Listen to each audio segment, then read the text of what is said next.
Hi, I'm Blessed Nation. This is Souq exclusive. You know, when it's time for exclusive, we've got a big fish in the pool.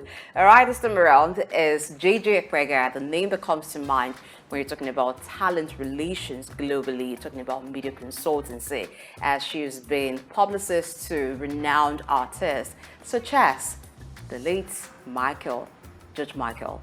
All right, I hate to say late, but because his music feels so much alive whenever you listen to it because they're classics. When you talk about Judge Michael, those songs is done, never fade. But let's meet Jayjay Epega. Good morning, welcome to the Good show. morning. Nice to see you today.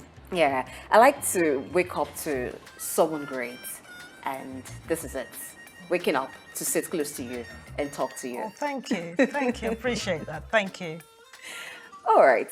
Now, for someone like you who's been around the high and mighty when it comes to the entertainment industry all along, it must have been a journey and it must have been very interesting. Also, good to know that your grand uncle, Orlando Martins, was the Yes. first African to go to Hollywood. Yes. So, talk to us. How has it been for you growing up amid celebrities and even working with them? Well, I have to say the inspiration started with great uncle Orlando, really, in the sense that when we were teenagers, we didn't know in the 80s, just before he passed away, we used to visit him just in Lagos here near the Marina area. And I think there's a street named after him. This is the Marina area. Oh my goodness. Yes. Are you serious? Yes. Okay, so this is like somewhere from my childhood. I actually left Nigeria when I was 8 to go to boarding school in the UK. And the journey, I want to say, was almost accidental because I went to university in California, University of Southern California in Los Angeles. And I did want to study international relations, diplomacy, because I studied French, Spanish, and I have colloquial Arabic as well. So you'd have thought I would go into something where I would use my languages more. But I ended up at university in Los Angeles. And where is that the capital of? Entertainment. So I fell into entertainment. There was no other route to take. And ended up working in media relations. My first job as an intern. I was thrown into this agency and they said, oh, you're going to work for this gentleman called Michael Levine. And he's one of the top PRs in Los Angeles. And I was assistant to his assistant. And who was he looking after in those days? We're talking about the mid-90s. He was looking after David Bowie. So I ended up working in my first job as an intern. I was unpaid, so it was like a student job, working for the PR for David Bowie. So that's where my journey started. So it was almost accidental because I didn't actually choose it. It kind of chose me. All right. Even though it was accidental, you wanted to become a diplomat. Yes. But you stumbled into entertainment. Yes, I did. Working as a publicist. Yes. What was it that kept you and you decided to make it your thing? I realized that it was a vocation, that's something that came from the family. Going back to great uncle Orlando Martins, I came to appreciate in time when I told people that as a child he would show us pictures of him with Ronald Reagan or the great Audrey Hepburn, the actress from Hollywood, and other people. And we didn't appreciate it at the time. And when I told the story, when I went back to Los Angeles, people would be like, but we know your great uncle's films. We've seen him in Hasty Heart. We've seen him in The Nun story with Audrey Hepburn. That was your great uncle? He was so eloquent. Because what was so good about great uncle was that he spoke Yoruba in his roles. He would never just make up gibberish. He'd say, no, I have a language, I'm Nigerian. And that pride, I think it came down to us. And my brother, Babatunde, and my sister Yewande were so lucky that we were around him as children because he instilled that thing in us. So when I fell into entertainment when I was in LA, it was a natural progression. And I just thought, no, I should do this. He was an inspiration to me. So I think that's what kept me going on. Did you ever find yourself in a conflict from being the publicist, the one who's behind the scene, working it out for the artist, Yes. and wanting to be in the stage, like being in front of the camera, being the artist yourself? Do you know how I got around that? Our late mom, Ibiene Adoki Epega, she was a journalist in the UK in the late 80s and just before she passed away, unfortunately, in 1992. And growing up with her, She worked for the Daily Mail in the UK and as a freelance for papers in Nigeria, although she was based in London. And one way of me conquering that was also doing my journalism side of things, because my degree was in communications and journalism. So I went into journalism in the sense that I worked for a number of sites like HuffPost. I worked for something called the Luxury Channel, and I was a contributor for news websites. I also did CNN Showbiz because I had a little spurt at CNN, which I loved. And that was a way of connecting with the entertainment side of things, interviewing people, going to events, writing up stories about movies, about special events, covering the Oscars, the BAFTAs in London. So that was a way for me to go around it, if that makes sense. It does make sense. And I see that you've got experience all round from Yeah. media to entertainment. Yes. Now, when you first met the big artists, in fact, when you were asked to relate with someone like David Bowie, how did it Yes. feel for you for the first time? I'll tell you a quick story. When I started the job working for the publicist that looks after David Bowie, on the second day I was told, you need to call David's office and you've not got to speak to him and prepare him and his wife Iman. They're coming to London. You've got to give them the itinerary. I was like, I have to call David Bowie? I can What? imagine that. I was trembling, but I just had to hold everything in and say, okay, he's a human being. Okay, let me just get on with it. And that kind of helped in the sense that they trusted me to do it. But then I had to hold myself together and sometimes you just go with it. You just go with it. So share with me your experience working with Judge Michael. I'm eager Yes. to know how it must have been working with him, watching him, on TV. I find him fascinating, unpredictable. But working with a man like that, how was it? Oh, it was amazing. I'll tell you, I first met him when in 1990, well, I say first met him, worked for him. I spent a day with him. When I worked at MTV Europe in the mid-90s, he was doing, this was 1996, he was doing the MTV Awards in London. And during the MTV Awards, everyone's assigned to a different artist. So back in those days, it would have been people like Robbie Williams, I'm a UK artist. George Michael was there. You had the Foo Fighters. You had Janet Jackson. You had different artists. But that day, I was assigned to George Michael, and they said from 9 o'clock in the morning till 9 o'clock at night, you've got to be with him, you've got to get him food, look after him. So you have to imagine that I had to go and meet his car at the stadium when he arrived. It was at the Alexander Palace, actually. I had to meet his car, introduce myself, say, I'm going to be looking after you today. And they call it a talent escort. Okay. I'm going to be your talent escort. And it was just him that came alone. So can you imagine with my idol who I'd loved as a teenager, Yes.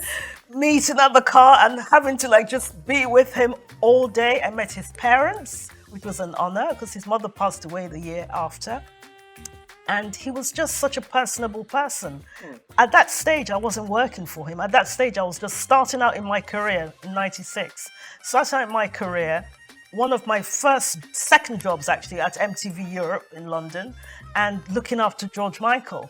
And it was because of looking after him that day, and I kept in touch with his management team, that literally, I want to say 12 years later, I worked for him. Okay. In 2008. So for me, it was like a journey, and it shows you what a kind person he was, because he remembered. He said, oh, you were that young girl who was all nervous, and you looked after him, and I just loved your company. Come and work in my office. It's because of him I can say a lot that I'm here today, because he gave me so many opportunities. I met so many people with him. One of the people that was looked after in his office was Donatella Versace. So I did a lot of PR for Versace, dressing all these talents for the Oscars, for the Met Ball, for the BAFTAs, for all the concerts, things like that. So through him, a lot was achieved in my career. Wow, good to know. Now, before we talk about you working with the Academy Awards and what it was like in that aspect of your career, when George Michael passed, how was it? How did you take the news? On that night, it's odd because I was actually just reading a book or something, and my daughter turned to me and said, I was reading something and said, oh, look on the iPad, it just flashed up, George Michael has passed. It was the worst. I still remember it very clearly, 2016. It was the worst night, I must say.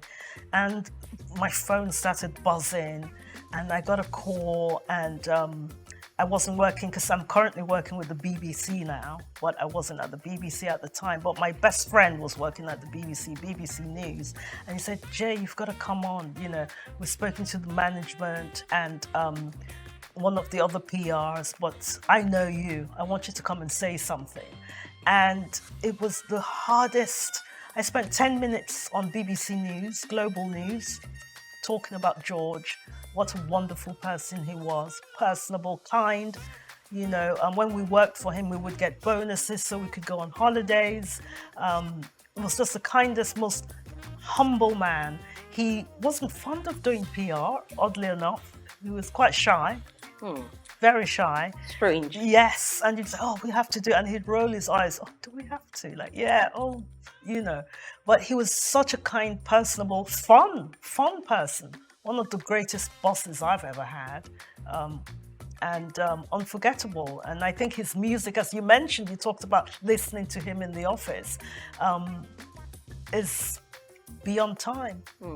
Indeed, it is beyond time. And when you listen to songs done by George Michael, you don't feel like he's gone. Yes, you feel he's alive still again. alive Yes. and with us. Yes. Well, while you were talking about him, you mentioned that he was a shy person. Yes. That brings us to talking about shy people in the media industry. Yeah. You also reckoned with that in an Yes. interview that you granted, Yes. talked about being shy. Yeah. Sometimes it's hard to believe that you can be around so much buzz. You could be even the person of focus, Yes. but yet you're shy. Yeah. How do you manage that? I think sometimes it's just taking a step back and sort of saying, okay, this is a little beyond me. I mentioned went to some Oscar parties just a month ago. We were in Los Angeles, and we went to this charity event, which we thought would be a friend of mine invited me and said, "Oh, come to this. It's called the Green Charity." I thought, "Oh, it sounds simple enough," but it was at a very nice hotel. And who should walk in? Zendaya. And she's like the biggest star in the world at the moment. And she said, "Oh, hello, what are you here for?" And I said, "Oh, I'm just visiting from London." And talking to people like that, you kind of realize that we're all human at the end of the day, but we're all giving our gifts in different ways. Like, you're here today, you're a wonderful interviewer. Thank you very much. You know, lovely surroundings and everything. So I think everyone has something to give, no matter how high, no matter how the journey is going. I think we're all humans. And the way she, took the time to say, "Oh, hello," and "Oh, what are you doing here? Where are you from?" And I thought that was really nice. And we just connected as human beings. So little things like that help, that you overcome whatever the personality is. Let's get to the Academy Awards now. Yeah. I'm eager to know. Now, being in that space, it's a very influential space. It is. It gives you so much power to do a lot. Yeah. I guess that there are not many Black persons in that space. So working in that space and doing your bit, how has it helped you? And how do you think it has also helped other artists of African descent in the entertainment industry? What have you learned that they should learn? I think we've come a long way. It's getting better. We're not there yet, but it's improving in the sense that there are people now able to make films. Just recently, actually, just this time, a cousin of ours through our mother's related to his father, Miss San Harriman. His father was the late Hope Harriman, who's well known in Nigeria. And he was a business partner of my father's, Ben Epega, Harriman, Epega and Co. They were land property developers, well known in Lagos. Miss San had a film at the Oscars, a short film that was nominated with the actor David Oyelowo in the lead. And when you have our work being honored like that, he was a nominee.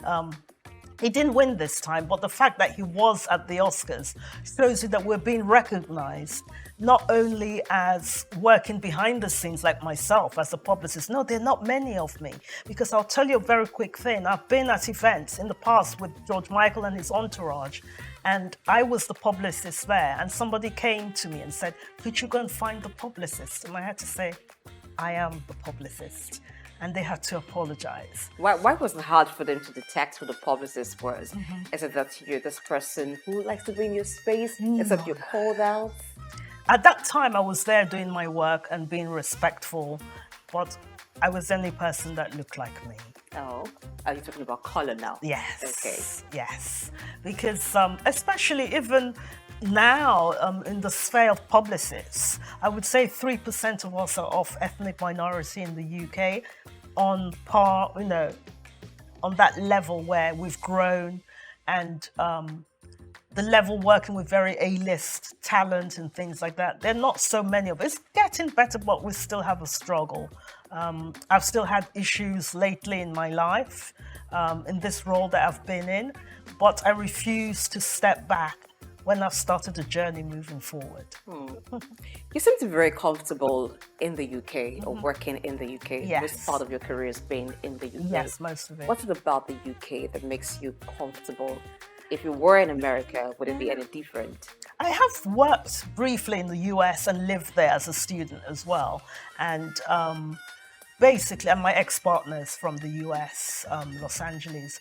But essentially, the UK, because I went at 8, because I think I went as a young child, I went to boarding school there, so I really cultivated the culture there. And when you grow up somewhere, it becomes more familiar, if that makes sense. More like home. Like home. But again, it's a similarity with Nigeria. We all speak English, and this was a colony in its time. But there's that similarity with Nigeria and England in the sense that we're not far. Like, look at the time now. We're both on the same time zones at the moment. There's just that closeness to home.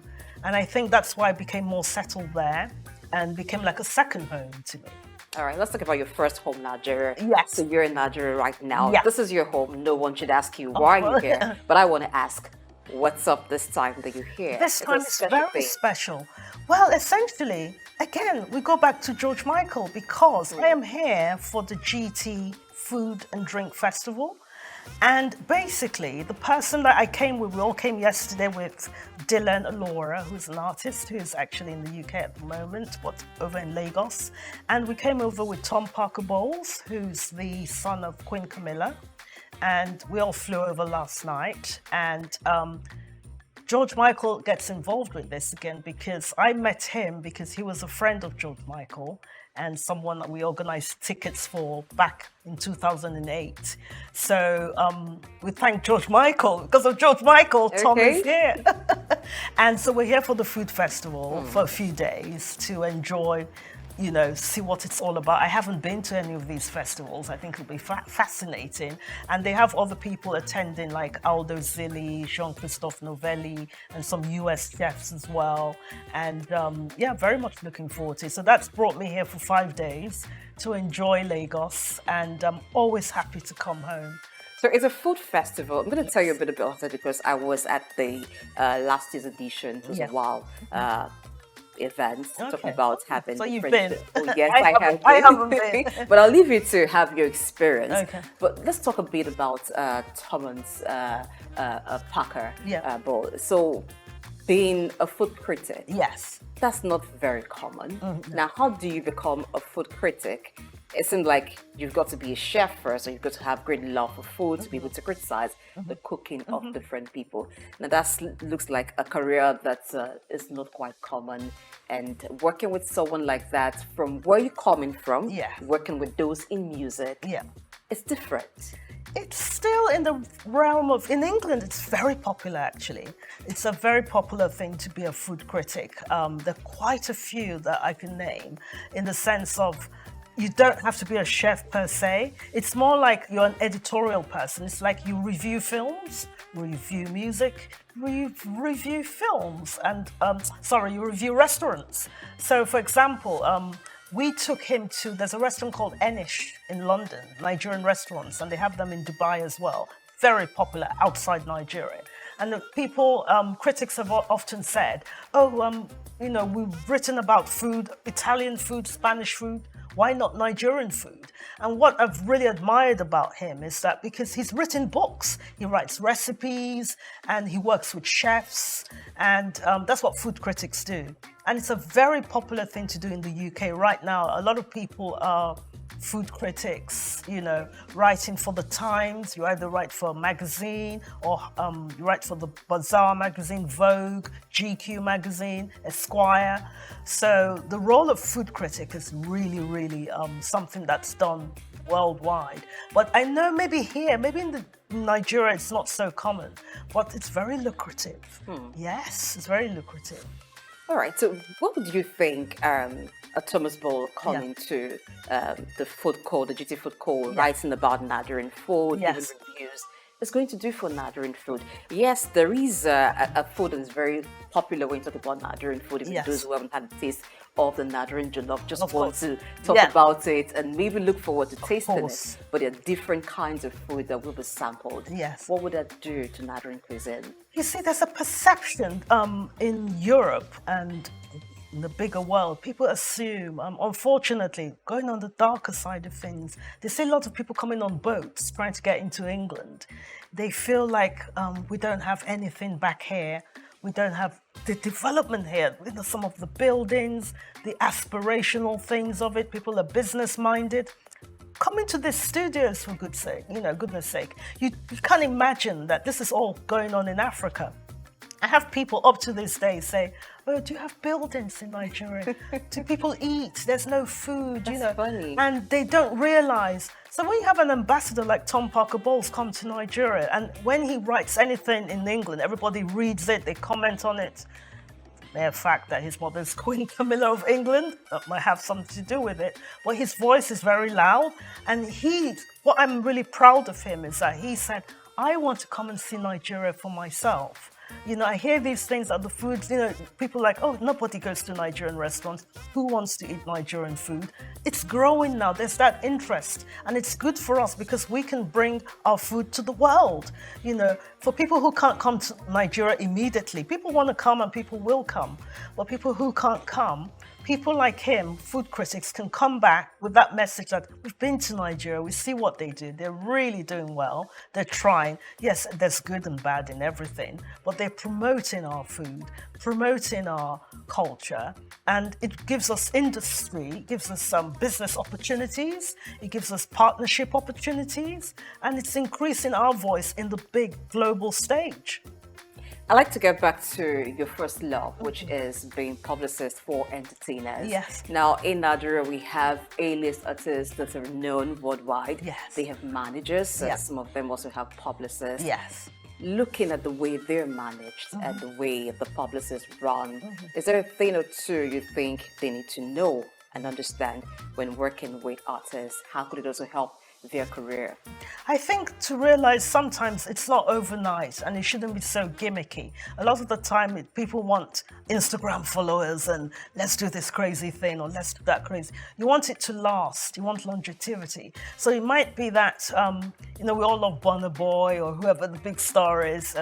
But what I like with people like, I want to give someone an example like Skepta. Do you know Skepta? I do. He is wonderful because he's done things like with Channel 4 in the UK where he's done content with young people to try and bring them, let's take them away from the knife culture or any crime and trying to inspire younger people to do business, to do different things with their lives. So I think what the PRs can do is like use them as like an influence, as a force to say, come into this, you can do your career here. It doesn't always have to be in entertainment. You can be a lawyer, you can be a lawyer for an actor, you can be a lawyer for a singer, you can be a lawyer for whatever. Or you can do different jobs, but just to aspire to do better.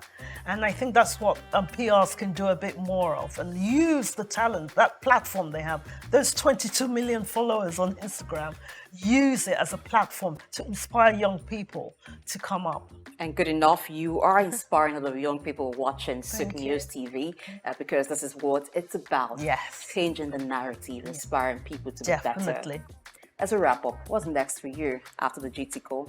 Oh my goodness. There's a lot because, like I said, my main role at the moment is working with the BBC. So working on different shows. I've just done something called The History of Disco. And I was thrilled to see it on the flight over on British Airways. Do you dance? Yes. Oh, okay. I won the Michael Jackson dancing competition Really? as a teenager. Yes, I'd like to did. see that. I want to do it here. But yes, so there's a lot in the pipeline, lots of new programs that we're doing with the BBC, and they're trying to make people more cultural and diversity aware. And I want to be part of that journey with the BBC because it has been in the States where people that look like me feel that we're not taken, in the sense that we're not taking the direction that we want to go all the time, but they're trying to readdress that and make things better for everyone. So yeah, my future, I'm hoping to get involved with things like diversity causes and work with teams and everything, and work with new talent and new TV shows. Okay. So it's very exciting time, and get Nigeria involved as well, and do a bit more writing for BBC Culture and write about Nigeria and Africa. Well, you've got Souq News TV with you. Yes. You want to do things, and we want to thank you for being here Thank today. you so much for having me. Oh yes, I like that you had this energy from start to finish. Thank It you. means that you're very passionate about what you do. And grateful. And you really want to change the narrative for Definitely. people of color Yes. and make the world a better place, like Michael Jackson sang about. Yeah, I know. God bless his mind. So, And God bless the soul too of Amen. George Michael. amen. Amen to that. Thank you. Thank you. It's a wrap on Souq Exclusive. We've been talking with, I like to add the to him. I hope the GDTI would not be angry. The Jayjay Epega, because this woman is awesome. Trust me, it's never been a dull moment talking with her. Thank you so much for having me. I've thoroughly enjoyed it. Thank you. Until the next, I'm Blessing AG. Thank you for watching.